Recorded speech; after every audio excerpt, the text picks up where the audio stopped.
have Swaminathan Aiyar, our consulting editor, who is also joining us to talk more about what he makes of the reading of the economic survey. Swami sir, good afternoon. Thank you so much for making time out. Uh, multiple times in the survey, it's mentioned that it 7% growth. Question of does it look sustainable? What are your thoughts on, especially mention of growth in this survey and other top observations? The survey, on the one hand, boasts a lot about how well we have done and how so many things are going very well. Having said that, against it, it sets a large number of positive negatives. The positive negatives are partly internal, partly external. As far as the internal negatives are concerned, we have a problem of education, environment, employment, and I would say the police judicial system. These are the four biggest problems. The first three of them are highlighted.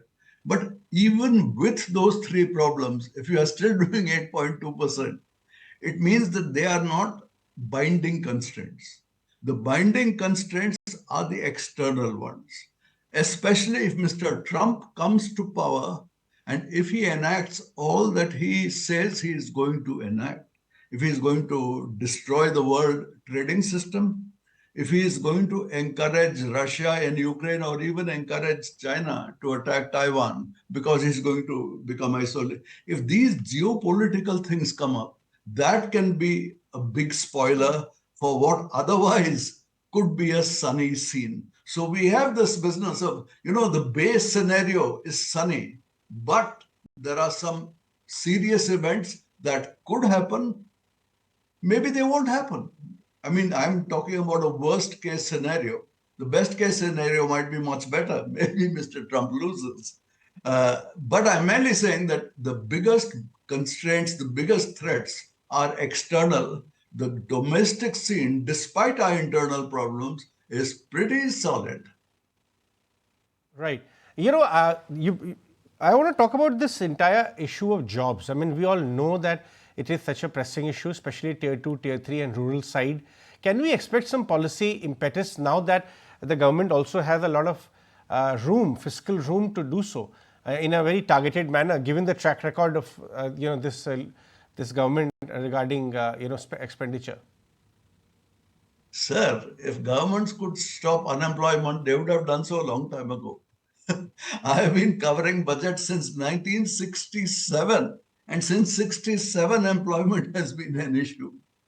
The fact is that we missed the bus in cheap manufacturing. I won't go into the reasons, but the fact is that we missed the bus. At this point of time, we have two problems. One is on the educational side. We are producing a large number of substandard, fundamentally unemployable, and therefore unemployed educated people.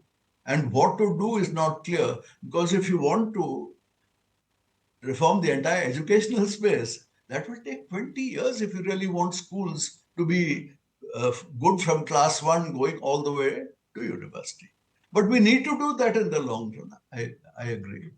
But beyond that, we need the economic growth. There is something to be said, the Apprenticeship Act, they are trying various other things.